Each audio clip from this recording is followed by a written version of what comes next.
2, 1. Welcome back to the Click to Close podcast. This is Travis Halverson, joined by the one and only Preston Guyton. What's up? What's up?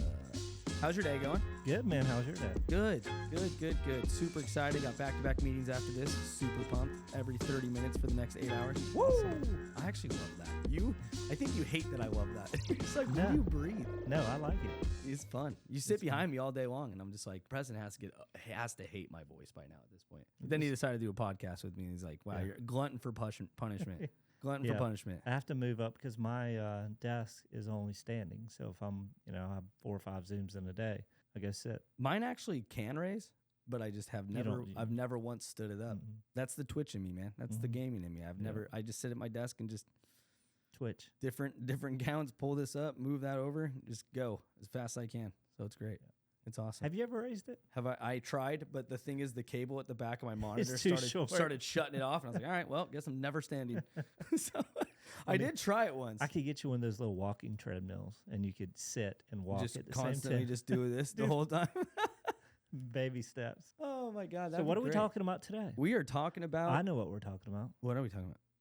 Why do you need somebody in your database? Yes, a dedicated person. A dedicated person messaging in your database. Yeah. Or checking your database. Or literally making sure it doesn't look like trash. Can I just use AI and use all automations? No, you can't. Why not? Because it doesn't always work. What do you mean? It doesn't always. Did we see something last week? Yeah, we did. We did. What did we see? We can't say who, but what did we see? We saw that it didn't do the thing we wanted it to do. In this account, it was supposed to pull leads. I think this was just an automation, right? Yes. Which is still leaving it up to technology, hoping it worked out. I don't know because it doesn't. So I don't think it could do it in automations and follow-up boss without like Zapier or something or Osiris or whatever it is you have plugged in. Yeah.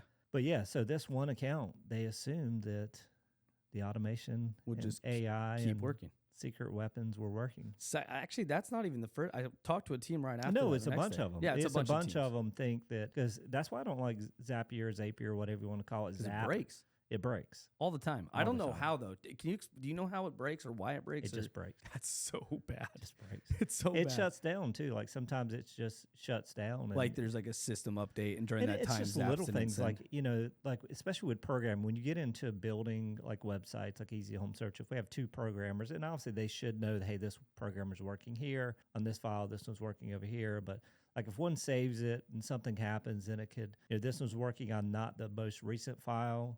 And they say 2 different instances. A lot of stuff could break, right? Yeah, that's that's not the situation there, but it just does. I mean, technology messes up all the time, and unfortunately, some people assume that hey, I have this thing running. Look at my brilliant AI automation. It's always functioning. Yeah, and if you don't have humans checking it all the time, then it's going to break. And that was, obviously one account was several thousands of leads. Yeah, across different teams inside that database. And then, the other one was probably a couple hundred. But, we've seen so many databases to where it happens often. Yeah. No, that's the concern that I always have with people's databases is like, for instance, even people that use AI to like have texting conversations and emailing conversations and different things. It's like it just stays in that person's name. You know what I mean? Or it stays in the pond or it stays somewhere. And then it never got moved to that person. Like I've seen it have conversations to the point where it says, hey, I'll reach out to agent's name so they can go ahead and give you a call today at 6. And today at 6 goes by and no one ever called them. I talked to an agent, I think it was over the weekend, and it was an event we were at, and they were talking about AI, and they called one of the leads, and they used AI for some things, and the lady was like, is this AI or is this a real person? She's like, I'm a real person. Oh, wow. And this was the agent, right? Yeah. And the person on the phone was like, "Are you sure this is an AI? Because you guys have called us and it's been AI calling." Oh gosh. So now they're overcoming: are you a human or are you not a human? And I think you shared a funny AI conversation with me that you saw in a database of keep me away from the meth or whatever it was. Oh yeah, that was so funny. How did that go? It was so funny. The guy was like, hey, I just want to stay out of meth areas. And the AI replies and goes, really? Clients say that they prefer the meth areas. It says, And I just started laughing. The guy replied and said, What are you talking ha, about? ha, ha, you're joking, right? But then it's like, okay, like, yeah, you can play that off. But if this goes deeper and says something else, it was all because Yeah, but what else did it say after that? Like you're gonna trust the AI says, "Oh yes, I was just joking about the meth areas." Yeah, no, exactly. No, and that's the problem that I always see is just like you can't just let it go and hope that it works out, right? Like especially when that's just a one-off conversation. What happens in a conversation that you're actually not paying attention to on the back end and it says something terrible, right? Yeah. Like I was listening to a call where it was talking about on the phone with someone and they were basically saying like, "Hey, can you write me a paper?" And it got it to write a paper for him. It's like, "What? That's scary." And the more stories you see in the news of AI being used in a way to not share information, to, Google apologized. I don't know if you saw that. What happened? Gemini they were trying, it had something to do with white people. Like it would not do something, I can't remember exactly what it was, but they apologized. It was like something it would not do. So it wouldn't, what was it? Anyway, if you could look it up, it's crazy. But they basically made it where it could not talk about things white people have done in history or something like that. Really? Yeah. So it was just funny. And then another one was like, it wouldn't create images. It has something to do with the images. Something with the images. So they shut it off. They shut Gemini off and apologized for it. But you never know what that person that is programming AI is how they're programming it. Yeah. And obviously AI is, computer learning, but you feed it information. Yeah, you teach it. It's like a language. What is it? The growth language model or like one of the learning language model? So they're teaching, it's like you could be teaching AI anything, to dislike this certain type of people. Yeah. To dislike this certain thing. Dude, I watched that movie Creator and it was crazy. Like it was a movie that just recently came out that was about AI like taking over the world or something happened, and man, it was wild to watch. But I was just sitting there thinking, I'm like, wow, I use ChatGPT every day. I use Gemini every day. You know what I mean? I use these things every day to leverage out and like to get better at what I'm doing. And you see Gemini, I plugged it into your email. That's okay. That's what that was. That freaked me out. I was like, wait, it's allowing me to because it asks what I can do. So Gemini, you could, and it is good for certain things. Like I would never let it post on Facebook for me. I would never use it in that way because it's so important to have your own voice. And so many people, many I know that they don't even use their own voice anymore. Like, hey, I'm going to just plug it in ChatGPT and it's going to come up with this thing and I'm going to be blah, blah, blah. And then I use it to correct my spelling. Yeah, which is fine with those type of things. But I'm just saying, like, so many people are so dependent on AI that they won't do it themselves. Well, I like writing. All the people are talking about some shit or whatever, but that's fine. Double space. Double space. I double space because that has nothing to do.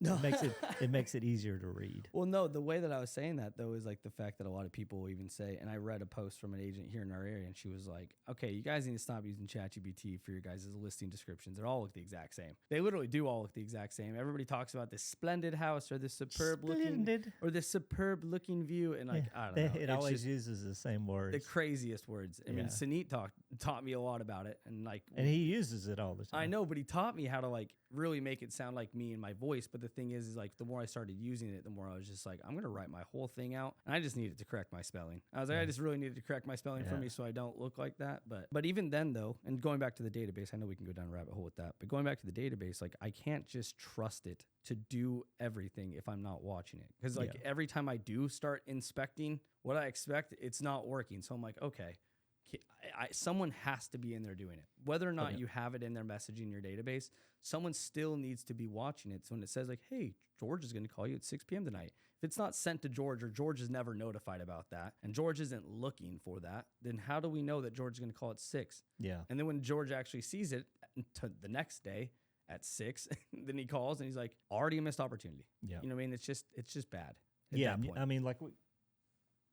I need my Deer Park water. Established 1873. Sponsor. So 100% natural spring water. You have to inspect. Yes, everything. Inspect. And we talked with a team lead today, or a CEO yesterday about it. It's just like, hey, listen, like this is great, the things that you're looking for, but this isn't like the magic pill. You can't just magic pill, put it on your entire database and hope that it's going to send out opportunities, right? Like you still need someone in there every single day working your database. Why don't people like to work? I don't know. I don't know. But the crazy part is like I have people that want to work, but they just need to be taught what to look for. And that's my favorite part is to teach people what to look for. If you want to make a lot of money, make a lot of things that make people lazier. Yeah. That's a great way to think about it. That's why I mean, AI was really. built, right? I mean, think about it, like all of it, even ISAs.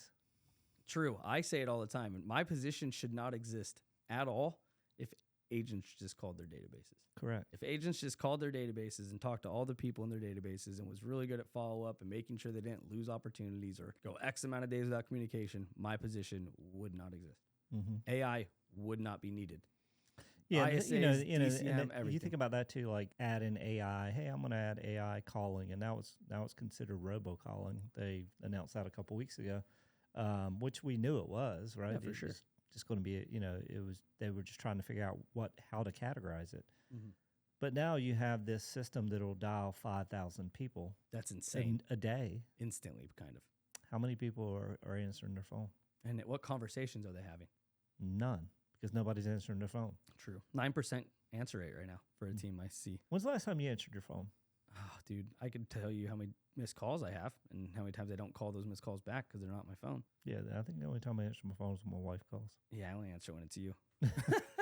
I answer when you call as well. Or Catherine. Yeah, but I mean, if they're not in your, right? Like, if you're not in your saved. contact, If they're not in my contacts, you're not answering. No. And I think everybody's the same way. So, as we move and more towards that, and they're changing, you really have to think about messaging, and the DCM that we offer through Cheplack Digital fixes a lot of those problems that you see within databases. And it does have to be that. I mean, like you said, you just have to have somebody checking, somebody making sure the things are being done. Yeah, the thing is about the DCM, it's like it is a database manager. It's someone who is really watching. Like, for instance, like when people do use AI, we just watch it for some teams. Like we let it have a conversation if we have to jump in. Because the thing is, it shuts off sometimes. Yeah. It'll take it so far, and then it'll reply, and then for whatever reason, it chooses not to reply because I don't think it knows necessarily what to say. So I think it's just better off it just shuts off. But still, though, like we can jump in and take over that conversation. That's the cool part of some of the systems that you can do that with. But that's why I always tell people, it's like, hey, if I'm in your database, you don't need to worry about that. We're going to handle messaging. If you're afraid of missed opportunities, I'd be more afraid of the fact that you can't control what it's going to say. You should only ever want messaging going out when someone is there ready, willing, and able to reply, right? Yeah. Like you don't want, and that's the reason why I even talk about action plans and drip campaigns and things. If someone's not there to reply to an action plan email that sends out, I feel like, in my opinion, that hurts worse. Like that does more harm than good, for sure. In my opinion, I do understand like the marketing emails, and I talked about this with Matt Smith, but I agree that having emails sent out to your database is a great thing. The more times they see your name, and you talk about it with oversubscribed, but the more times they see your brand, the more times they see your name, that's always beneficial. But if someone replies back to one of those messages and someone's not there to answer, I think it just hurts. I mean, you show me all the time with Easy Home Search when leads, like nobody's working that database, right? And so like what happens, those leads just fall. No, that's the main database. That's the main database. Yeah. So, So someone's working a lead, but I meant like even when we get the replies, right? Yeah. It's like you're just like, I need someone replying to these people. Yeah. If they come back, like the newsletters come from me, so I respond to those. But like I have text messages coming in, and and a lot of times the inquiries, like I looked at yesterday, we had like 14 inquiries come in yesterday. Really? 14 property inquiries? Yes. And it's all over the place, right? Like a lot of them are assigned to agents. Some of them aren't assigned to agents. If they're assigned to me, if it's not an agent, I'd reply back and say, hey, I'll see if I can find somebody in that market. And that's the crazy part. Like we could go through, I would say right now, 50% of the inquiries coming in, we don't have an assigned agent to. It's just, and it's snowball, right? Like I'll look at it today, like our property alerts, automatic property alerts go out Monday, Wednesday, and Friday. And it just continues to grow. Every time. So, man. But yeah, DCM. So you need someone. I mean, Database. it's safe to say you need someone watching those things. Yeah, and it's not, I mean, you see it all the time, is like, it's not good to have everything on. Like, let me have this working and this AI, but I want a database manager and I want this on and this on. It just gets too much. Too much. That's why I tell people all the time, it's like, hey, like for the teams that are doing like the money time pond, for instance. Just focus on one thing. Just literally just call this pond. Let me handle text and email. Because if you have multiple people texting and emailing out of that, and they see your brand, your name, and they already told one person from your brand and your name to stop, then they get another message from someone else, and then another message from someone else. It just does more harm than good. And I think that's something that people need to focus on. But that's why it's like those leads that you generate. And you were saying, would you rather have one lead that is cost you $1,000? Would you rather have 60 leads that cost you what, $10? So the difference with that is, You look at what you spend. Say you get, let's call it 20 leads for 10 grand. Yep. Would you rather have 20 leads for 10 grand? Or would you rather have 500 leads for 10 grand and a database manager in that database? Exactly. Because the thing is like, I know what the conversion will look like. And you know what I mean? And people will say all the time, oh, Zillow leads or all these different leads convert at like a lower percentage. Like, cool, the return of this. But the thing is like, would you rather have the opportunity to close more leads at say maybe a 10 to 15% conversion rate? Or would you rather have the chance to close one lead that cost you $1,000 at a 20% conversion rate? I'm just like, I don't see, you know what I mean? It just even if you look at the numbers, even if it's, on 500 leads, say you're converting 2%, still, that's a very good number. Yeah. And you look at it from a standpoint, if your budget's $10,000 a month, you're maybe getting 20 or 30 leads from a national portal that's setting appointments with people you never met, you don't even have a relationship with. A lot of times they might want to see property tomorrow. It's very easy for me to ghost you if I just meet you at one house and look at two houses and that's it. Yep. But if I build a relationship with you over 10 or 12 months, I'm not going to walk away from you. Ever. It's not going to walk away from you. It's not going to happen. There's very few people that would walk away from you. It's the reason why the hand raisers to me, what I mean? Hand raisers to me aren't like those aren't the lowest hanging fruit, to be honest with you. Like those are great that someone said, hey, I want to go see this property today. But it's like, how many other people did they say I want to go see this property today to? Did they just say that to me because their agent didn't reply? Or would you rather talk to the lead that I've been nurturing for the last 3 to 6 months, where it's going to be a warmer handoff, and the motivation's there because they came back. And that's part of it. So, what we're doing on Easy Home Search side, it's like, hey, we're a database manager for teams that we're sending leads to. They could do that through Chat Black Digital. But we also want to, on the Easy Home Search side, to build a relationship with that consumer that they know, like, and trust. Easy Home Search, can you continue coming back? Then that helps us help the agents or the teams or companies with conversion because we're building a relationship. They have a relationship with this agent or team we hand them off to, and it just should, and it will generate better and higher conversions. Yep. I love this Fun stuff. times. I love this stuff, man. Oh, man. No, it's exciting. That's why, like I said, I wanted to build DCMs because I wanted to control the conversion rate on teams, and I wanted to help them just because I know teams convert at such a low amount. If like just Terrible. What? Terrible. Just having one person in there actively looking at it. You know what I mean? You know how many databases I go through and log into every single day? It'd be insane to ask Follow Boss to show me. But the thing is, like, what will those percentages look like a year from now? And I had this conversation last week. It was with a team leader, and they get Zillow leads, flex leads. And they said, we looked at all the flex leads that we receive in our area. 60 to 70% of them were already in our database. We just did a shitty job following up. They were in their database from 10 months, 6 months, 12 months, whatever it was. Dude, and they got them back. They got them back from Zillow. Or they had to pay more. Now they have to pay 40 or 50%. Or 40%, I think it'll eventually be 50, as we all know. It'll be 55 at some points. So, yeah, but that's insane. Mm-hmm. Well, I mean, that's what I was saying. Like, that's the same thing with Fellow. If you you look at the average. So the average person registers on about 10 different websites. Mm-hmm. For sure. 10 different websites. They're probably in Zillow, they're probably Redfin, Realtor, and they don't even do that good of it. I mean, they do a good job of, because there's 65 million organic visitors on Zillow a month, 70 million, whatever the number is. So they've done a good job of marketing and growing Zillow in a way where people are always going there. Yeah. But like once they hand off the leads, they're not really doing anything. They're not doing anything to help that team convert. They're not reaching back out to the agent to make sure the agent followed up appropriately. They're not notifying. Well, they agent. are, but you're paying 40%, right? Like if you're getting flex leads, you have to, I think they're called flex leads, you have to do the updates and follow-up boss to trigger to go back to Zillow so they know you're working the lead. But you're also giving 40% up. So if you look at, just say you bring in $2 million, which is a big number, we're still $1 million. You bring in $1 million in commissions from, say, a Zillow lead source, which that's still a massive number, but whatever. You gave up 40% of that. What can you hire with $400,000? Yeah. Or how much more can you put in your pocket if you had, that number. That's before taxes. That's actually before everything. You could have 6 database managers working in your account for $100,000 to $120,000 a year, roughly, whatever it is. You wouldn't need that many, but my point is, like, with that substantial amount of leads, you could have people working your database doing a better job, generating more opportunities for referrals. And we could talk about this shit for hours. Yeah. But I mean, it's, that's really what you got to look at is like, for me, like when we started Palms, I wanted to build a business that's sustainable, that we didn't need Realtor.com. We don't need Zillow. I generate leads. I generate opportunities. We grow. We use those opportunities to build other programs, other systems within our company to then help our company grow. Yep. Because we have 100,000 people that we've put in our database in the last 26 months. Man, this will be fun. I'm excited to see the journey. We're only 2 months into it.